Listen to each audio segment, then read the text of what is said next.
Hello and welcome to the Barbie Experience podcast. I'm your host, Isabel Diepa, also known as Isa, also known as Roller Skate Barbie on Instagram. This is episode number 1, and I'm so excited. This podcast will explore our experiences with the one and only Barbie. Perhaps you owned Barbies, or as a kid, borrowed Barbies from your siblings or cousins, or maybe you were forced to play with Barbies with your siblings or cousins. Whatever the experience, in this podcast, I will be interviewing writers, actors, influencers, uh, and really as many people as I can talk to, asking them what it was like for them growing up with Barbie. We will be discussing Barbie's legacy, favorite dolls, of course, and why Barbie has become such an icon. Today's guest is, I'm super excited for this person. She is a New York Times best-selling author. Some of her work includes the Dorthey Must Die series, the Stealing Snow series, and the graphic is a big comic book geek, Mara, Tidebreaker, among and other really cool books. Recently, Danielle collaborated with author Cass Morgan to write the novel The Ravens and its sequel, The Monarchs. So let's bring in Danielle. Hi. Hi, I didn't know Danielle. what was your first one. I feel very honored to be your first guest.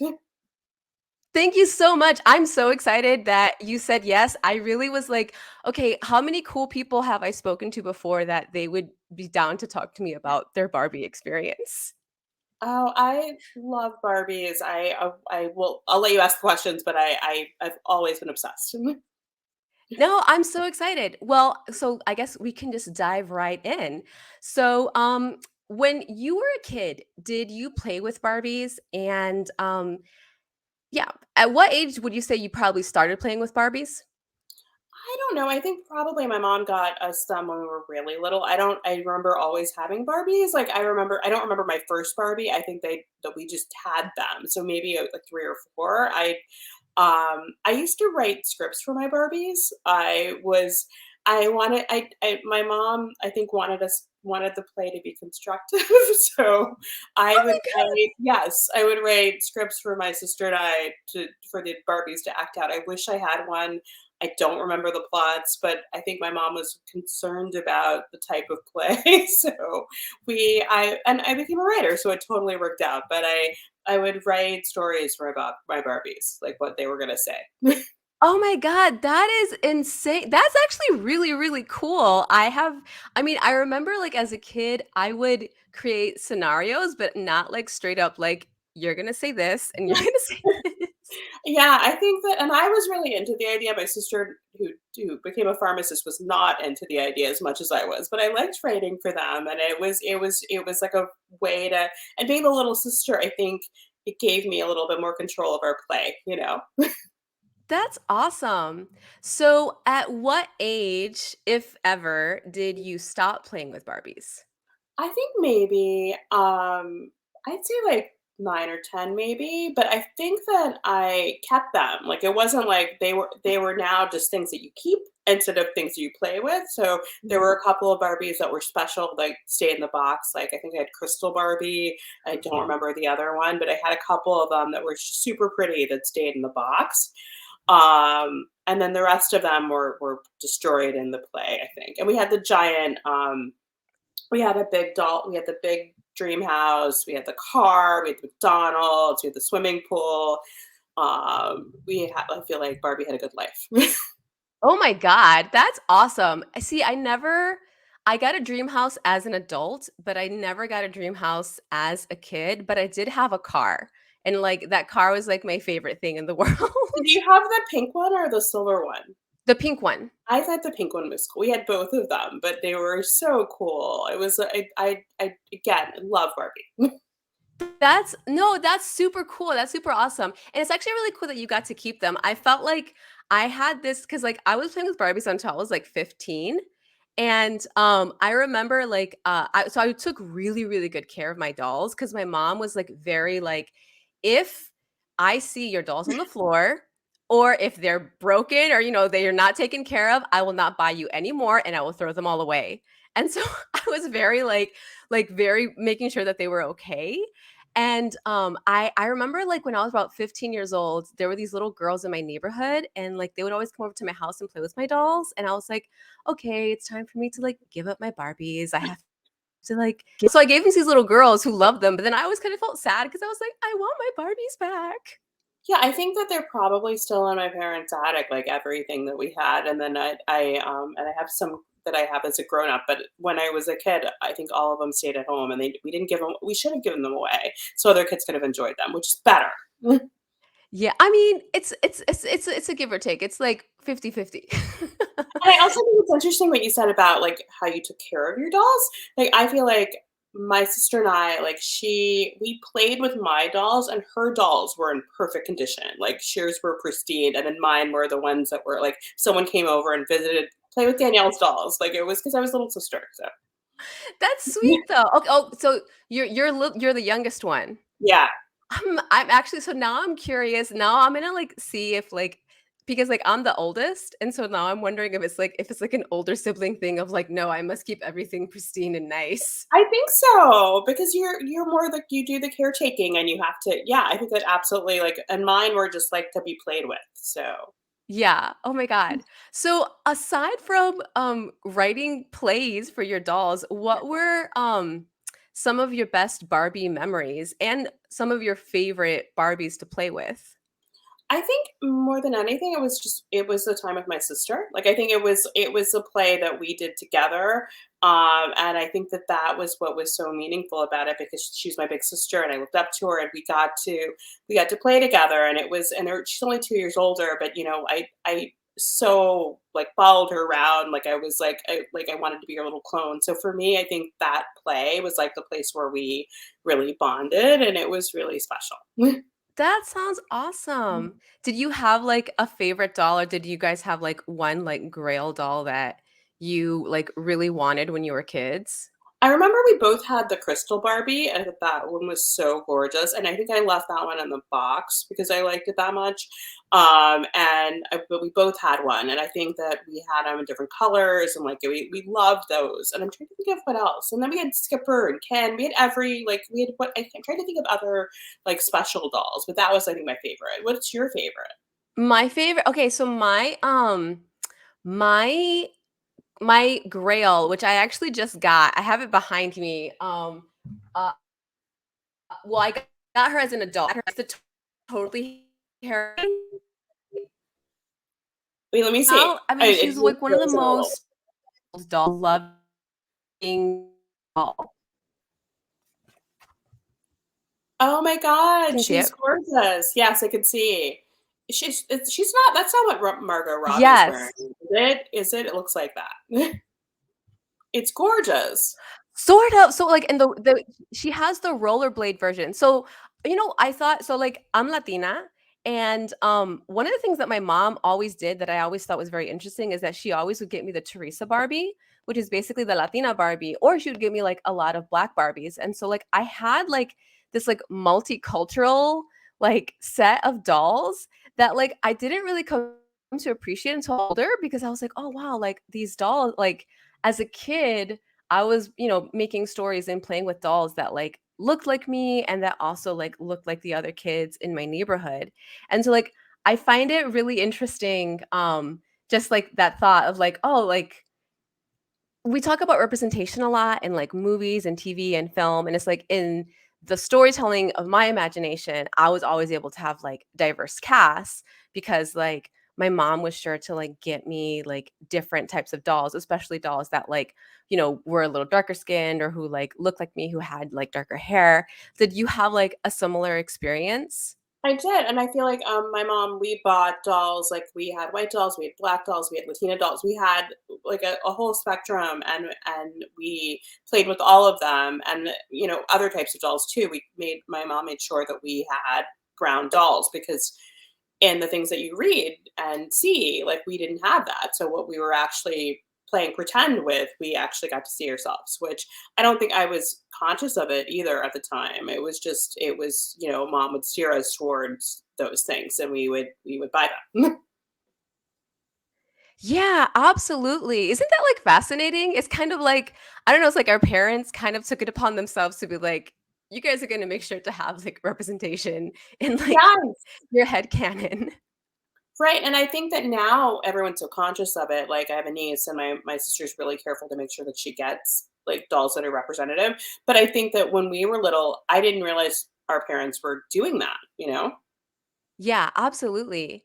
So, like, when you were playing with Barbie, would you say, like, how did it impact you? I know you talked a little bit about how it kind of inspired you to become a writer, but was there any other like positive or negative impacts? I know that Barbie has had she's been controversial because like, her proportions for a long time were very skinny, and now she's a lot more diverse, actually, like not just in race but also in like body and in disability representation. Like for you growing up, did you have any type of like either positive or negative experiences playing with Barbies? I think that, I never really thought about the body being the way it was. Like, as a kid, I don't think I really absorbed it because we had dolls that had giant heads and little bodies. We had dolls that had, like, that nothing was shaped like a real person was shaped, and not like that we played with, so I didn't really think about it. I mean, as an adult, you can look back at it and think, "Oh, wow, those proportions are not normal." But as a Yeah. kid, I wasn't aware of it, and I don't know how much I took that in. Do you feel like you took it in as a kid? As a negative? The No. No, like, for me, I just thought that, like, Barbie was really pretty, and I really wanted to have super long hair. That was my Right. my whole thing is that I was just I have, like, even so also along with Totally Hair Barbie, I actually this past summer, I went on a crusade to, like, collect as many '90s dolls as possible, and so this was another one of my favorites. This was Glitter Hair Barbie, Oh my and, god. like, literal so I was able I got her in box, I got the red hair Midge in box, and I got the blonde one out of box. And I was trying to find the black one, but, like, black old school Barbies are so expensive. They're, like, Really? more expensive yeah, they're, like, more expensive than either, like, other, Barbies. Like, I would say probably, like, the Teresa dolls are the ones that are, like, the most affordable, and when I say affordable, you're looking at, like, depending on the type of doll, like, $70, but, like, some of, like a Totally Hair Barbie black doll, I think she was $150, and I was Oh like, my "Oh, goodness. that's really high." Yeah. But yeah, I think it's like for me, I just wanted to have super long hair, like down to my butt. That's all Yeah, I I think I wanted. wanted long hair too. I don't know if I associated it with Barbie, but I definitely wanted long hair. Yeah, But I but think it was oh, go I'm ahead. sorry, go ahead. No, and I think the other positive, I think, would be just that Barbie could be anything. Like, I think that they did such a great job at, like, Barbie kept having new careers as we grew up, and like there's an astronaut Barbie, there's a like there's a Princess Leia Barbie, there's an ever like whatever you think. Like, I feel like there were so many options for play and just options for like aspirational things. Yeah, absolutely. I think what's like the other thing that I thought was funny, as a child, so I never had really any Kens. I always had Barbies. And so like whenever I had love stories, they were like basically lesbians because it was always 2 girls. Well, that's also very progressive. So, yeah. Yeah. I had, like, 3 or 4. I think we had, like, 3 or 4 Kens, but we had all it was all it's an all-girl world, essentially, and then some skippers, and that's it. Like, so I think there were a lot of stories that probably just mirrored, like, fairy tales and other stories that I'd read, or at the time like, I was watching Star Wars movies, so there were like, I feel like you would reflect what the popular culture was in your stories for your dolls. Do you think you did that? Yeah. Oh, yeah, absolutely. I remember, like, one of the things that I love to do, because I would bring in all of not just my Barbies, but, like, McDonald's toys and stuff too, is, like, I loved playing wedding. So, like, Yes. it was I didn't care about marrying them, I just wanted to organize everything. Well, and it's an older sister trait, but also I think that, like, what the wedding planning part is so much fun. I love that. Yeah. So, like, for a long time, people were like, "Do you wanna grow up to become a wedding planner?" And I was like, "No, I just like making things organized. And like I would say like I think like my big dream with Barbie is like I wanted to become a fashion designer. Like forever I was like I want to be the fashion designer, and they were like, "Oh, well you should learn how to make clothes for your Barbies." And I was really bad at sewing. Like it never Oh worked. god, I did it too, and my sister was good at sewing, so she could make decent looking clothes for the Barbie, and I could not. So, and but I would draw things I wanted, like, wanted them to wear, and then they wouldn't look like that, so Yeah. yeah, I do think that the fashion aspect is such a big part of Barbie, like, your dolls could wear anything, and that was so much fun. Yeah. Well, Trying out different looks and different ways to be, and I think that's what Barbies are. It's like you're trying on, like, personalities and jobs and ideas and even, like, romance, like, you're just trying to figure out that's what the joy of pretending is as a kid. yeah. Yeah, no, absolutely. And I think that, there's something I recently saw.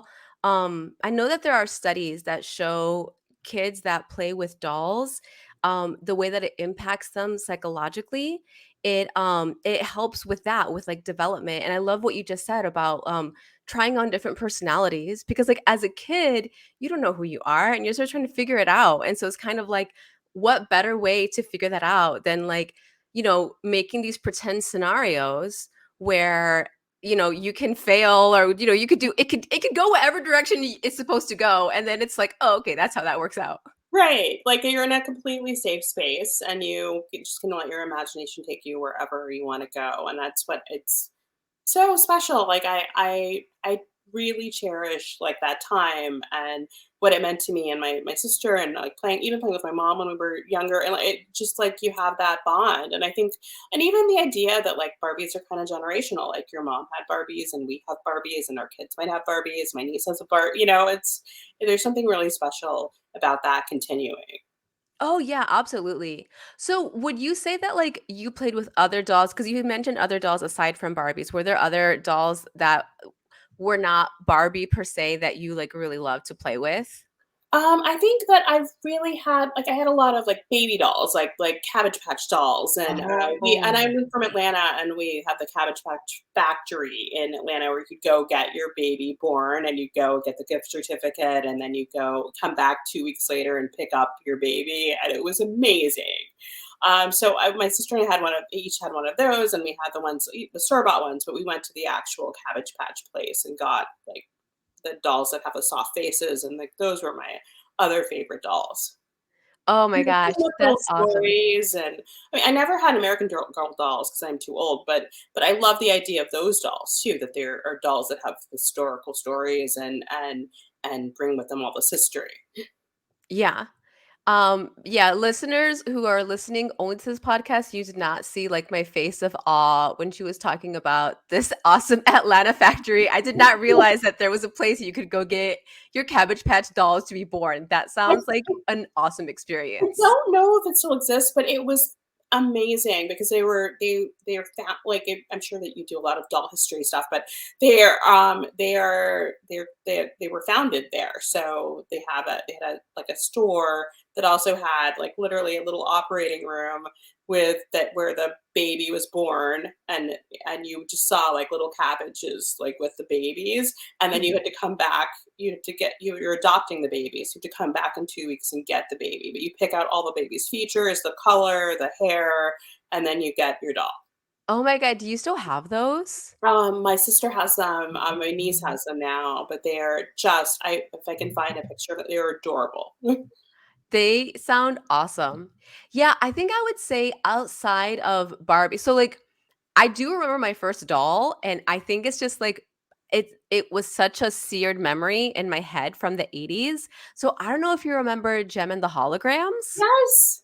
So that was so I had an Aja doll, and I just remember because my mom had me when she was very young. She was like 19 years old. And like one of my earliest memories is being like 4 or 5 years old and jumping on her bed with a blue sequence dress of hers because I wanted to be like a rock star. I love that. and like playing with this like doll. And then like I remember afterwards, because I know that the competition was Barbie and the Rockers, but I just remember like for a long time I thought that the Gem and the Hologram dolls were also Barbies. And I Well, didn't they were realize. made like Barbies. They were Yeah. very similar. Yeah. Yeah, I mean, it was also, like, for I mean, it was catered to, like, for this it was for people who play with dolls, but I just, like yeah, I like, for me, I'm like, "This is where it all started. This is how I became in love with dolls." I love that. But yeah. Okay, so, um, do you own any Barbies now? So a couple years ago, I mean, my book series, my first book series is called Dorthey Must Die. It's a Wizard of Oz retelling with an evil Dorothy, and This is awesome. I love it. a couple years ago, I wrote a comic book for DC Comics, Mira Tidebreaker, about Aquaman's girlfriend, and it's her story.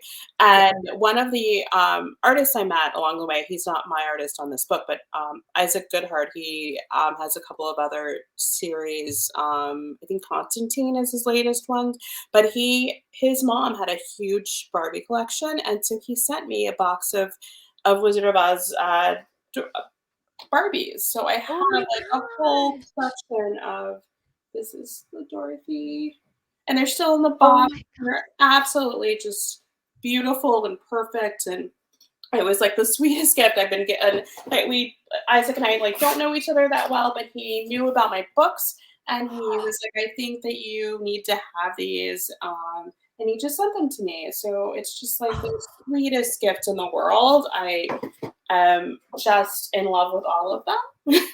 Oh my god. They're just So, so perfect. Dorothy, Galinda, the lion. Oh my They're god. perfect.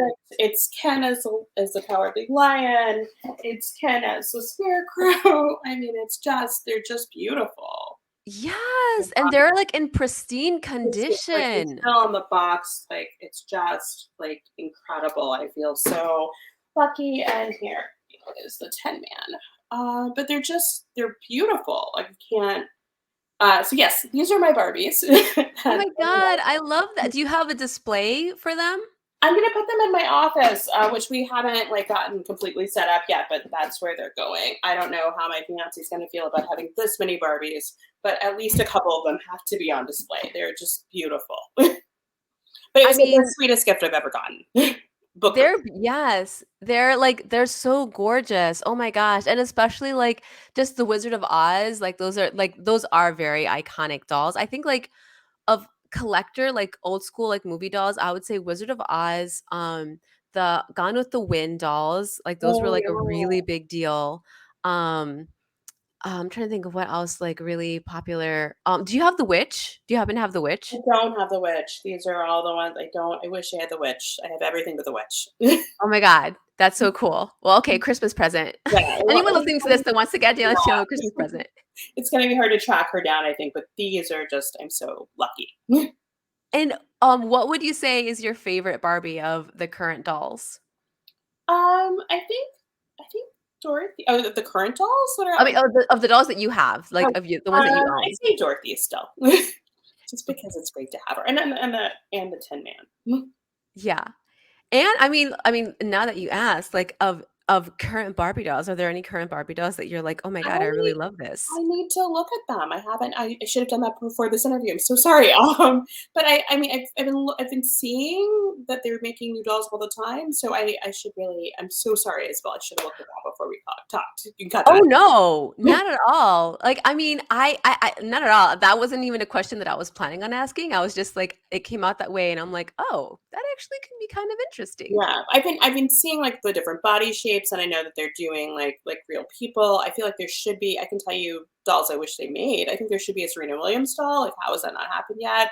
Or a Venus Williams doll. Like, I feel like there's so many iconic women that could be dolls. You know. Absolutely. Who would be your top 3 that you would love to see as dolls, as Barbies? I want to see Serena. I want to see Beyonce. I want to see.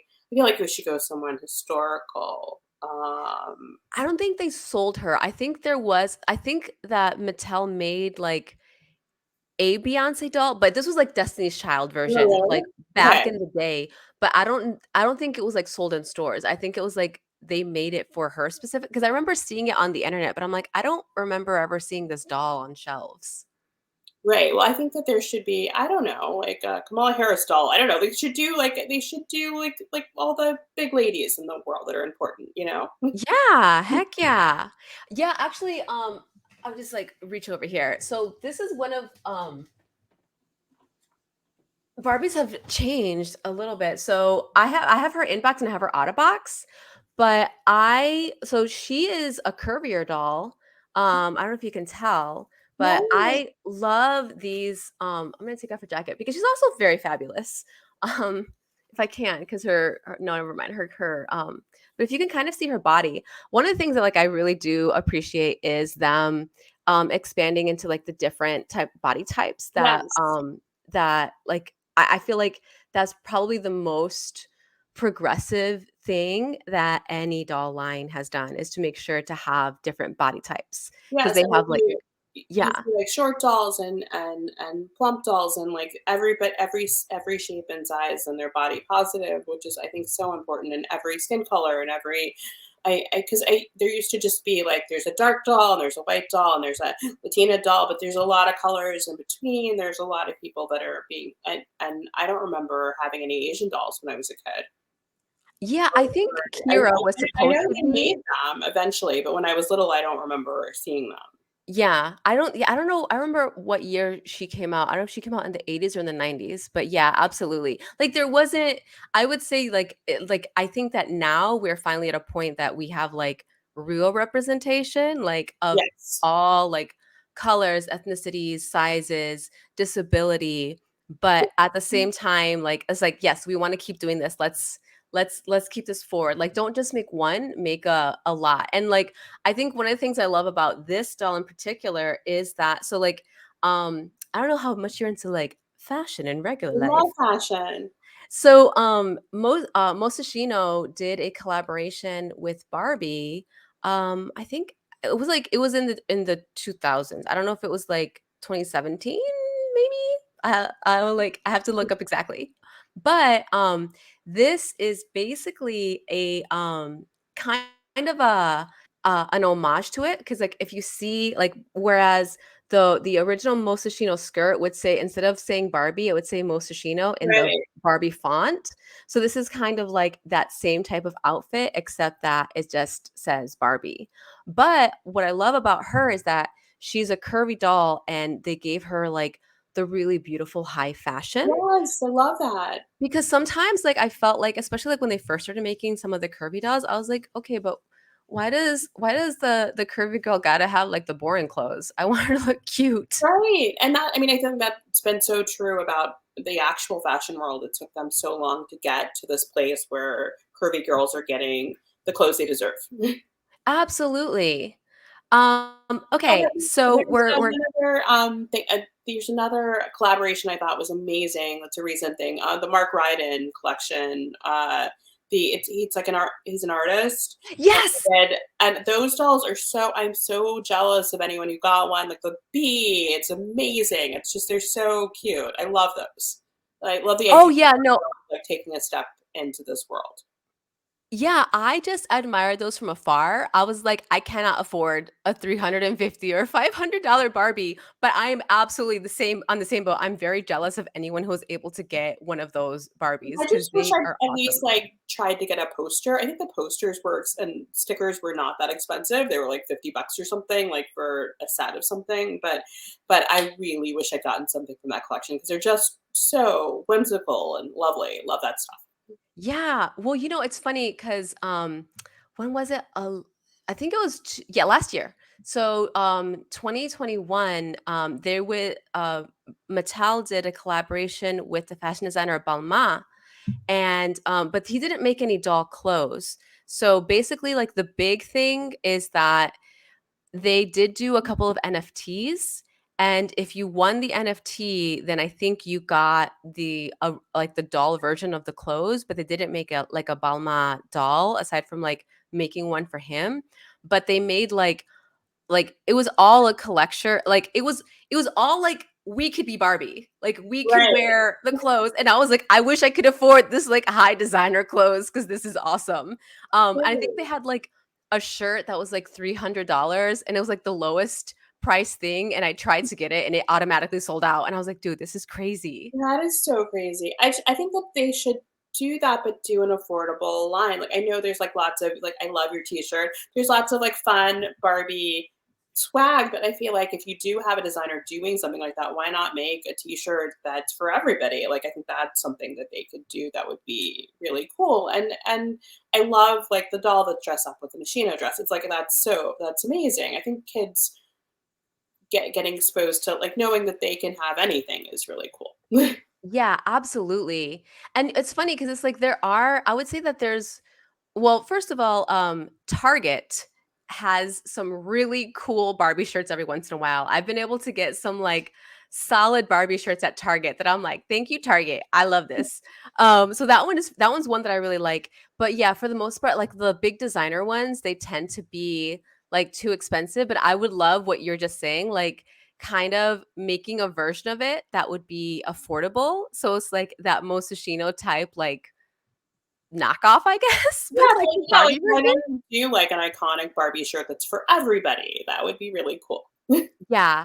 No, I keep I do have a small collection of Barbie shirts and it is it's fun to find and I think that especially this last year, maybe because of the Barbie movie filming and Margot Robbie, but there has been a lot more collaborations of Barbie and different like brands and stuff. But it's interesting, so like so right now Barbie has, so there's two Instagram accounts. There's the Barbie, that's just like all the dolls, Right. and then there's Barbie Style. And so Barbie Style, they do talk a lot about like some of the current collaborations, and like I hope I don't get in trouble for this, but I do feel like some of like the current collaborations, I'm like it's giving suburban, and like I kind of want glam Barbie. I love campiness and I'm like, I want Barbie collaborations that are out there. Like the Mark Ryan and stuff. Like I want like some glitter, I want some glam. I want something that's like very brightly pinkly Barbie, not like soft pink. Right, I feel like it's supposed to be this expression of, like, your imagination and as far as you can go, and I do think that some of the clothes look a little pedestrian, so I think it'd be really cool to have, like, things that are super imaginative, like, for kids. Like, it doesn't have to be made by a designer, even if it's made by a Barbie designer, but I think that they could go bigger. Yeah, absolutely. I mean, I'm not a kid, but I'd be down to wear something like that. Exactly.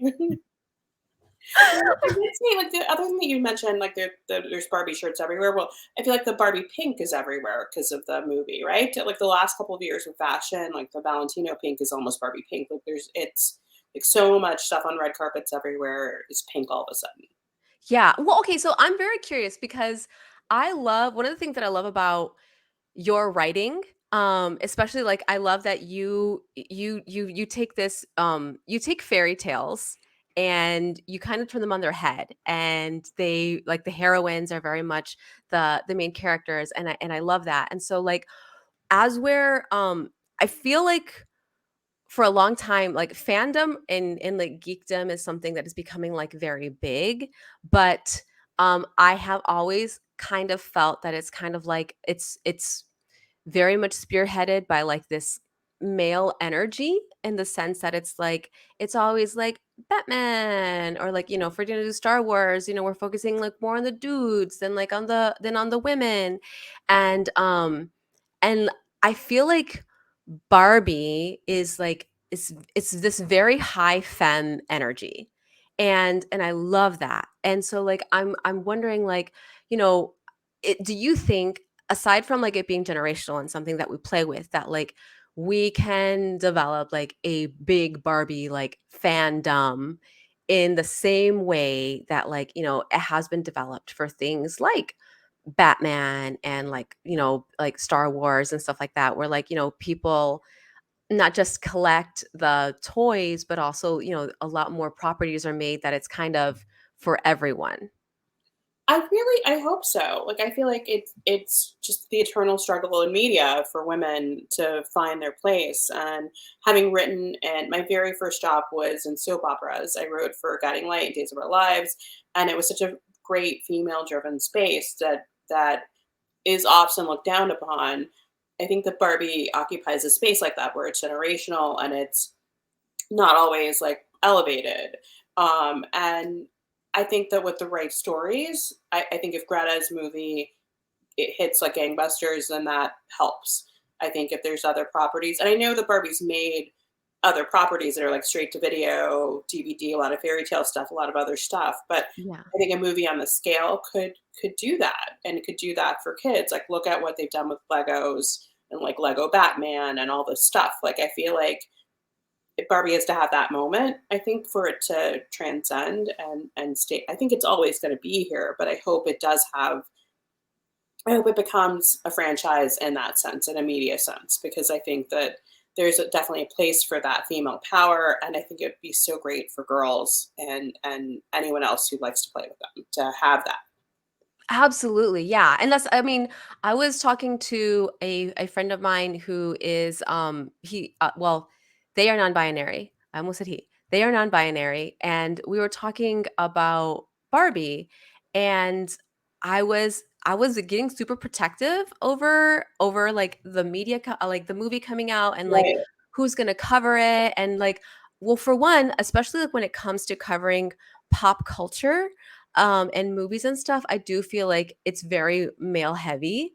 And I'm like, this is a very femme experience. And I want to see, and this is kind of one of the reasons why I wanted to start this podcast, is that I really would love to see as we are covering and developing this movie that it is covered in a way that it does justice to the people who understand the experience of Barbie, because I feel like it is a very femme experience, and I feel like playing with Barbies was a very safe place. It doesn't matter if like you were a boy or you were a girl, you were allowed to play with the dolls, like if you were allowed to put the dolls, because I know that there are other people that have had the experience of like that what, they were closeted and maybe they were conservative. I've had friends that have had this experience that they had to play with doll they would play with their sister's dolls, but they would play, like, hidden from their dad because, like, there were all these, like, gender expectations. And so, I have always kind of felt and this is kind of, going back to that whole idea of, like, the giving up Barbie at a certain age, right? That it's like, I feel like for a lot of women especially, like we are kind of expected to leave our girlhood and like the things from our childhood behind, like fairy tales and barbies and all that stuff. You have to like leave it behind, and you're supposed to like move forward and like buy earth tones, and you don't get you know what I mean. Yes. And I like and I feel like I love what I love about this resurgence of Barbie and Barbiecore is that it's kind of reclaiming that femme space and that like those things that we were told that we had to leave behind, because in a way I have found it a little strange and interesting and I don't know, kind of unfair how like, and I'm gonna say dudes because it's mostly a lot of men that I see this, but like a dude can have a whole apartment, like a whole room full of Batman, and Yes. nobody will bat an eye. Nobody cares. But like if you go to my bedroom and you see that I have like a whole pink Barbie room, someone might be like, "Oh, that's kind of weird." And like for a long time, like Barbie collectors were considered like eccentric. So yeah, so it's just yeah, I'm kind of I know I just said a lot of stuff right now. No, but I do think it's about claiming that space, and I think that you're right. Like there's a stigma, like a little bit of a stigma attached to doll collecting that's not attached to figure collecting.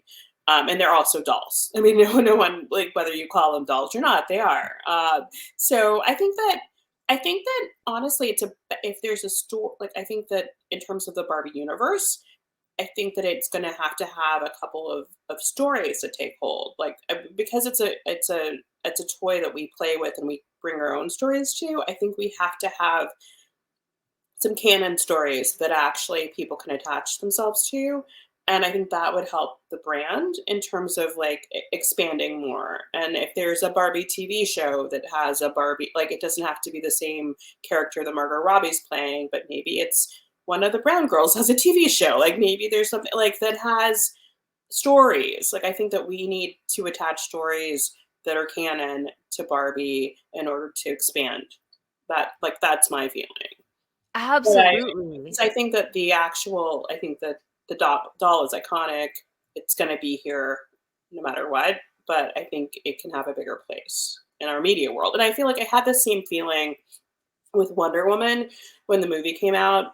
I remember I went with a bunch of young adult authors to a screening because a friend of mine wrote one of the Wonder Woman books, and we were in this room full of kids, a lot of girls who were watching the movie, and we're all sitting there and we're crying because it's like it felt so important. And it's like, please let it be good because then they won't let us make another one. And that's like kind of the feeling I feel like that's slightly attached to this movie. It's like, well, please let it be good so that there's another chance for this type of film, for this iconic character, you know? Yeah, absolutely. And that's kind of like going back to what I was starting to say earlier is that yes, like that's one of the reasons why I think it's so important to have like the right people who understand Barbie and the importance of Barbie to be writing about and talking about and like those are the people that I want to see leading the conversation. Like I don't want the Barbie movie to have what like Birds of Prey had happened to it that it was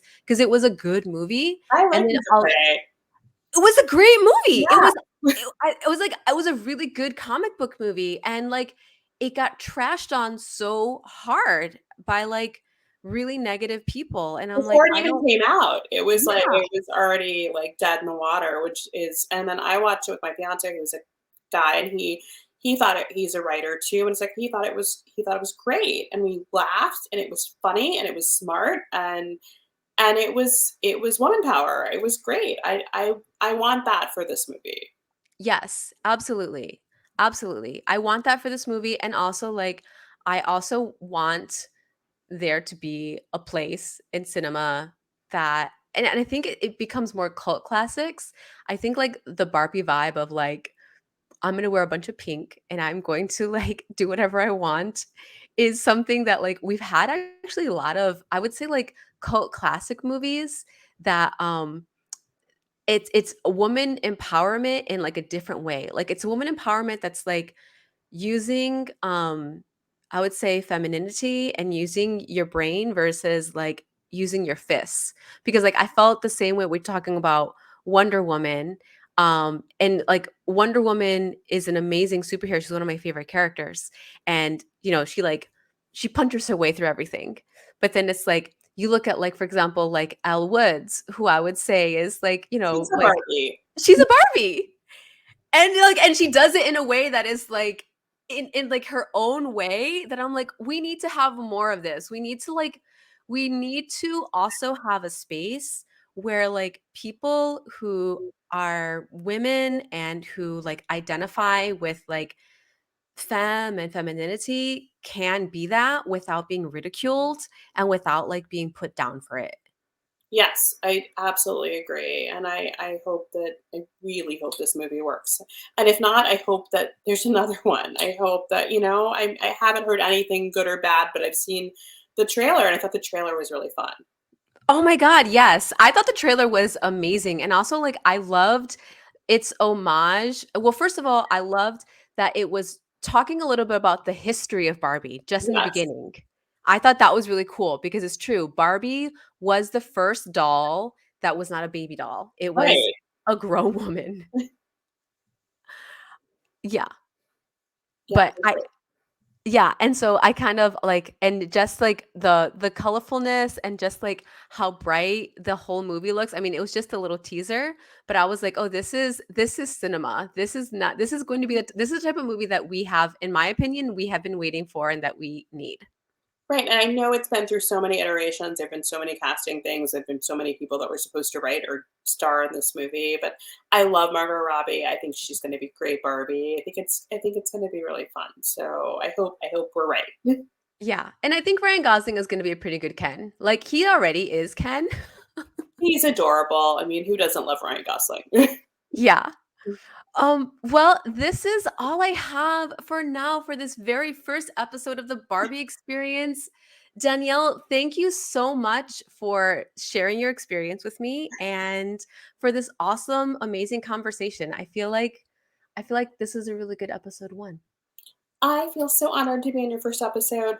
Congratulations and have so much fun, and I hope we do it again sometime. Yes, thank you so much, Danielle. Take care.